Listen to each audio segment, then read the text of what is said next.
Video को इतना प्यार देने के लिए आप सबका बहुत बहुत धन्यवाद। हमें उम्मीद है कि आप सब लोग इस वीडियो को भी उतना ही प्यार देंगे और साथ ही अपने कुछ सुझाव भी कमेंट्स द्वारा हम तक पहुंचाएंगे। कहानी की शुरुआत 1920 में होती है, जब भारत के पालमपुर नामक स्थान पे एक आर्किटेक्ट आता है। वो एक बड़ी हवेली में ठहरता है जिसका मैनेजर एमके था। एमके इस आर्किटेक्ट को बताता है कि हवेली के मालिक इसे तोड़कर इसकी जगह एक शानदार होटल बनवाना चाहते हैं, लेकिन उसी रात इस हवेली में उस आर्किटेक्ट पे कोई असाधारण शक्ति हमला करती है जिससे उसकी मौत हो जाती है। यहाँ हैरान करने वाली बात यह थी कि इस हवेली को तोड़ने के लिए इससे पहले भी एक आर्किटेक्ट आया था और उसकी मौत भी बहुत ही रहस्यमयी तरह से हुई थी। इन घटनाओं के बाद मैनेजर एक तीसरे आर्किटेक्ट को बुलवाता है जिसका नाम अर्जुन सिंह था। अर्जुन हनुमान जी का भक्त हुआ करता था और उसे अपने परिवार से बहुत ज़्यादा प्यार था, लेकिन अर्जुन जिस लड़की से प्यार करता था उसका नाम लीजा था और उसके पिता एक अंग्रेज थे। लीजा क्रिश्चियनिटी धर्म में भरोसा रखती थी। अर्जुन के परिवार वाले इस संबंध से बहुत नाराज थे, इसलिए अर्जुन ने यह तय किया कि वो मुंबई जाकर लीजा से शादी कर लेगा। कार से मुंबई जाते वक्त अर्जुन के परिवार वाले उस पर हमला कर देते हैं और लीजा को जिंदा जलाने की कोशिश करते हैं। अर्जुन किसी तरह लड़ झगड़ कर ये सब रोकता है और उसी दिन से उसका भगवान पर से भरोसा उठ जाता है। वो एक नास्तिक बन जाता है। मुंबई आते ही अर्जुन लीजा से शादी कर लेता है और उसे इस हवेली को तोड़कर होटल बनाने का बड़ा प्रोजेक्ट मिल जाता है। बस फिर क्या था, अर्जुन अपनी पत्नी के साथ इस हवेली में रहने आ जाता है। हवेली में आते ही लीजा को कुछ असाधारण महसूस होता है, मानो कोई हमेशा उसके ऊपर नजर रख रहा हो। उसे रात में आवाज़ें सुनाई देती हैं। लीजा ये सब अर्जुन को बताती है, लेकिन वो इन बातों को हल्के में लेता है। इस हवेली में एक कमरा भी था जो कि बंद पड़ा था और अर्जुन इस कमरे के दरवाजे को तोड़ने की सोचता है, लेकिन लीजा एक दिन पहले ही इस कमरे के अंदर गई थी और उसे वहाँ एक बड़ा कीबोर्ड और किसी औरत की एक बहुत बड़ी पेंटिंग दिखी थी। जब इस कमरे के दरवाजे को तोड़ा जाता है तो सच में अंदर एक बड़ा कीबोर्ड और एक बड़ी पेंटिंग पड़ी थी। लीजा इस हवेली के एक केयर टेकर बलवंत से इन घटनाओं के बारे में पूछती है, लेकिन वो कुछ भी बताने से इनकार करता है। उसी रात हमें देखने को मिलता है कि बलवंत इस हवेली के मैनेजर एमके के पास जाकर बोलता है कि वो अर्जुन को इस प्रोजेक्ट से हटा दे, क्योंकि अर्जुन और लीजा की जान खतरे में है। ये हवेली टूटना नहीं चाहती और जो कोई भी इसे तोड़ने आता है ये हवेली उसे जान से मार देती है। इस हवेली ने बलवंत को आज तक चोट नहीं पहुंचाया, क्योंकि वो वहाँ का केयर टेकर है और वो इस हवेली को तोड़ना नहीं चाहता है। इस बात पर एमके हवेली के केयर टेकर बलवंत को कुछ पैसे देता है ताकि वो इस सच को एक राज ही रख सके। दूसरी तरफ हमें देखने को मिलता है कि अर्जुन अपने काम से दिल्ली जाता है और लीजा इस हवेली में अकेली हो जाती है। उसके अकेले होते ही यहाँ कई असाधारण घटनाएं होती हैं और डर से लीजा को पास में स्थित एक लोकल चर्च के प्रीस्ट से सहारा लेना पड़ता है।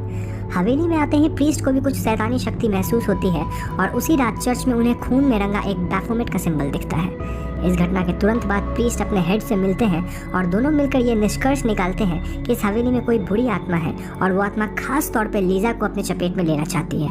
वो फौरन ही ये बात लीजा को बताने हवेली जाते हैं, लेकिन उस वक्त पे लीजा कहीं बाहर थी।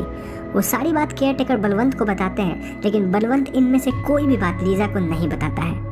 इन घटनाओं के बाद अर्जुन अपने बिजनेस ट्रिप से वापस आता है और तब तक लीजा काफ़ी बीमार हो चुकी थी।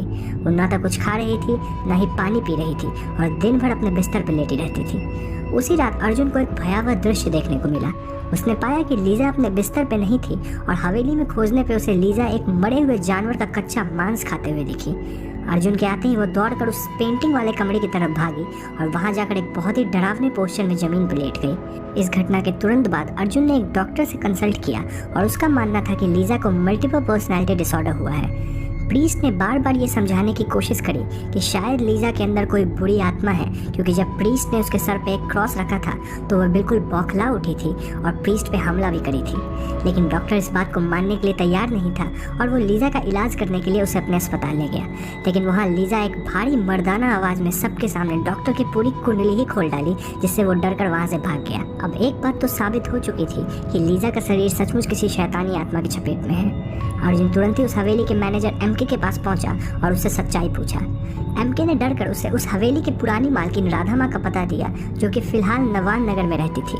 अर्जुन फौरन ही राधा माँ से मिला और उन्होंने अर्जुन को इस हवेली की आप बीती सुनाई। ये कहानी दरअसल 1857 के विद्रोह की थी, जब राधा माँ उस हवेली में अपनी माँ के साथ काम किया करती थी। उस हवेली के मालिक इस विद्रोह में अंग्रेजों से लड़ने बाहर गए थे और उस वक्त वहाँ इन दोनों के अलावा सिर्फ मालिक की बेटी थी जिसका नाम गायत्री था। एक रात इन तीनों को अपने हवेली के बाहर एक चोटिल भारतीय जवान मिलता है जिसका नाम मोहन था।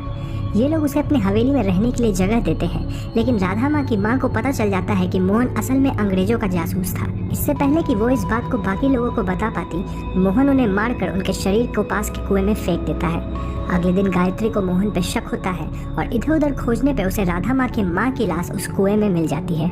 इसके अलावा गायत्री को मोहन के बस्ते में पड़ा एक खत भी मिलता है जिसमें उसने अंग्रेजों को जानकारियाँ दी थी।